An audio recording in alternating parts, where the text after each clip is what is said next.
Corona के बढ़ते संक्रमण को लेकर प्रदेश सरकार आए दिन नए नए कदम उठाती जा रही है, लेकिन अभी तक कोरोना संक्रमण को रोकने में कामयाबी नहीं मिल पाई है। अगर बात करें साइबर सिटी गुरुग्राम की, तो यहां पूरे प्रदेश में कोरोना संक्रमण के निरंतर सबसे अधिक केस आते जा रहे हैं। बावजूद इसके यहां ऑक्सीजन को लेकर लगातार संकट बना हुआ है। इतना ही नहीं, कोरोना संक्रमित मरीजों के परिजनों को इसके लिए भटकना पड़ रहा है, लंबी लंबी कतारों में लगना पड़ रहा है, लेकिन ऑक्सीजन नहीं मिल पा रही। नगर निगम की ओर से दावा किया जा रहा है कि कोरोना के बढ़ते केसों को देखते हुए जनप्रतिनिधियों और नागरिकों के लिए नगर निगम गुरुग्राम के सेक्टर 34 स्थित कार्यालय में एक कॉल सेंटर की स्थापना की गई है। नगर निगम द्वारा स्थापित किए गए कॉल सेंटर के हेल्पलाइन नंबर भी जारी किए गए। इस हेल्पलाइन नंबर की जब हमने पड़ताल की, तो आप खुद सुनिए लोगों ने क्या कहा। आज तक 35 साल उम्र हो चुकी है, कोई भी हेल्पलाइन नंबर इनका कामयाब नहीं हुआ है सरकार का, और ना ये होगा। लिख के देता हूँ इस चीज को। मैं पिछली बार कोविड के सीजन में अपना चुका हूँ इस चीज को। फोन किया था, कभी कहीं बोलता है वो कोई और नंबर देते हैं, वो कोई और नंबर देते हैं। ये बातें सुनने में अच्छी लगती है, प्रैक्टिकली बिल्कुल गलत है। आपको बता दें, कोरोना संक्रमित मरीजों के परिजनों के लगातार बढ़ते दबाव के चलते नगर निगम गुरुग्राम और जिला प्रशासन द्वारा लिक्विड मेडिकल ऑक्सीजन वितरण प्रबंधन प्रणाली के तहत टोकन सिस्टम की शुरुआत की गई है। इसके तहत नगर निगम गुरुग्राम के सेक्टर 34, सेक्टर 42 और सिविल अस्पताल के सामने पुराने निगम कार्यालय में स्थित नागरिक सुविधा केंद्रों में 3 काउंटर अलग से बनाए गए हैं। इन काउंटरों में सुबह 9 बजे से शाम 5 बजे तक लिक्विड मेडिकल ऑक्सीजन के लिए टोकन दिए जाएंगे। प्रत्येक काउंटर से प्रतिदिन 30 टोकन जारी होंगे, यानी कि तीनों काउंटरों को मिला के एक दिन में 90 टोकन जारी किए जाएंगे। टोकन की वैधता 2 दिन की होगी और टोकन प्राप्त करने उपरांत मानेसर स्थित स्टार गैसेज प्लॉट से लिक्विड मेडिकल ऑक्सीजन प्राप्त की जा सकेगी। ये टोकन इंडिविजुअल के लिए होंगे। इसके लिए मरीज की RT-PCR रिपोर्ट, आधार कार्ड, एड्रेस प्रूफ और डॉक्टर की रिपोर्ट साथ लेकर जाना अनिवार्य होगा। जिला प्रशासन गुरुग्राम और नगर निगम का दावा है कि इस प्रणाली से एक और जहां लोगों को लिक्विड मेडिकल ऑक्सीजन के लिए लंबी लंबी कतारों में लगना पड़ रहा है, इसी मुद्दे पर हमसे बात करने के लिए फोन लाइन पर जुड़े हैं हमारे साथ गुरुग्राम के वार्ड नंबर 20 के निगम पार्षद कपिल दुआ। आइए सुनते हैं उनकी क्या राय है। इस वक्त हमारे साथ फोन कॉल पे जुड़ चुके हैं गुरुग्राम के वार्ड नंबर 20 के पार्षद कपिल दुआ। सर, आपसे पहला सवाल यही है कि गुरुग्राम में जो ऑक्सीजन को लेकर लगातार कमी आ रही है, इसको लेकर आप क्या कहेंगे? ऑक्सीजन की कमी है, जिसके लिए कहीं ना कहीं प्रशासन और सरकार दोनों ही एक्टिवली लगे हुए हैं, और कहीं ना कहीं इसका समाधान जल्द से जल्द निकालने के लिए सभी लोग अपने पूरे प्रयास कर रहे हैं। इसके अंदर सभी लोग अपनी पूरी इन्वॉल्वमेंट दिखा रहे हैं जी। लेकिन सर, प्रशासन तो कह रहा है कि हम तमाम कोशिश कर रहे हैं और ऑक्सीजन भिजवा रहे हैं, लेकिन जो हालात इस समय नजर आ रहे हैं उसको देखते हुए ऐसा लग नहीं रहा, क्योंकि लोग लाइन में लग रहे हैं, वो अपॉइंटमेंट भी ले रहे हैं, लेकिन वहां पे जब वो पहुंचते हैं तो उनके पास बताया जाता है कि अभी सिलेंडर अवेलेबल नहीं है।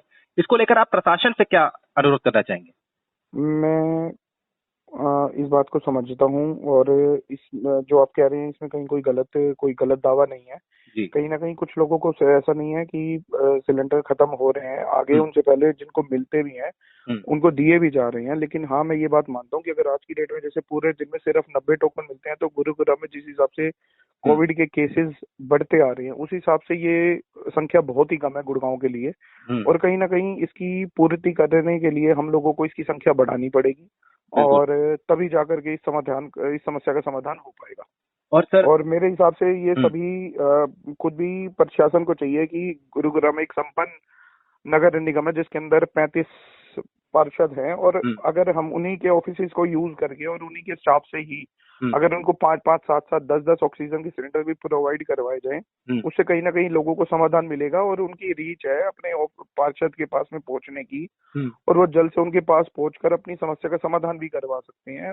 मेरे हिसाब से निगम को ये पहल करनी चाहिए थी कि पहले अगर वो एक बार के लिए भीड़ इकट्ठी होती है सेक्टर 34 या 42 में, और उसके बाद में लोग मानेसर तक जाएं, इससे सही तो अगर उनके ऑफिसों पे ही ऐसे ऑक्सीजन के सिलेंडर को छोड़ा जाए और वहां से लोग अपने अपने आवश्यकता के अनुसार उनको ले लें, तो कहीं ना कहीं उनको ज्यादा सुविधा मिलेगी। जी सर, एक आखिरी सवाल आपसे कि सरकार से आपकी क्या मांग है, और लोगों को आप क्या अपील करना चाहेंगे कि वो अपने घर में रहें, क्या हिदायत देना चाहेंगे इस वक्त? मैं सरकार से बस अपनी यही एक वो है कि जिस तरीके से लगे हुए हैं, हमें और भी मेहनत और भी प्रयास करना पड़ेगा जल्द से जल्द इस बीमारी को काबू करने के लिए और इसे खत्म करने के लिए हमें वैक्सीनेशन की डोजेस बढ़ानी पड़ेंगी। साथ ही साथ हमें कहीं ना कहीं अपने जितने भी अस्पताल है उसके अंदर अपने मॉनिटरिंग सिस्टम को ठीक करना पड़ेगा, ताकि हमें जल्द से जल्द पता लग सके कि कहाँ पे बेड अवेलेबल हैं, जो हम कहीं ना कहीं बीमार व्यक्ति को वहां तक पहुंचा जा सके और उसकी जान बचाई जा सके।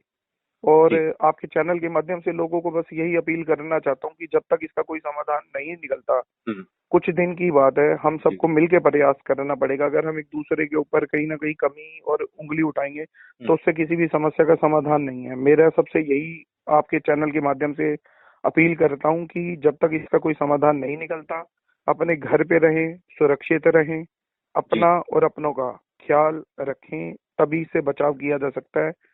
जैसा कि हम देखते हैं, मास्क के अलावा आज हमारे पास में कोई भी ऑप्शन नहीं है कि जिससे बच्चे वैक्सीनेशन गवर्नमेंट की तरफ से जो लगाई जा रही है उसमें बढ़ चढ़ के भाग ले और वैक्सीन अवश्य लगवाएं। वैक्सीन ही आज एक मात्र बचाव है, उसका ये नहीं है कि आपको कोविड नहीं हो सकता। वैक्सीन लगाने से कहीं ना कहीं बस आपको एक आपकी बॉडी को एक इम्यूनिटी मिल जाएगी और इस तरीके से हो जाएगा कि आपको हॉस्पिटल या आपकी हालत, आपकी बॉडी क्रिटिकल नहीं होगी। आप इस तरीके से आपको ऑक्सीजन की कमी फील नहीं होगी। वैक्सीन का ये सबसे बड़ा फायदा है। आप भी ज्यादा से ज्यादा लोगों को आप अपने चैनल के माध्यम से जागरूक करें कि वो वैक्सीनेशन जरूर लगवाएं। बिल्कुल, बहुत बहुत धन्यवाद आपका तमाम सवालों का उत्तर देने के लिए। तो आपने सुना निगम पार्षद कपिल दुआ को, उन्होंने किस तरह से ऑक्सीजन का साथ सबके सामने रखा। आपको बता दें, कोरोना संक्रमण के इस कठिन दौर में कुछ लोगों द्वारा ऑक्सीजन की कालाबाजारी करने की खबरें भी लोगों के लिए परेशानी बन रही हैं। अब देखना यह होगा कि इस संकट की घड़ी में लोगों को ऑक्सीजन मिल पाती है या नहीं, और प्रशासन इन कालाबाजारी करने वाले लोगों पर रोक लगा पाता है या नहीं। Bureau report, V news.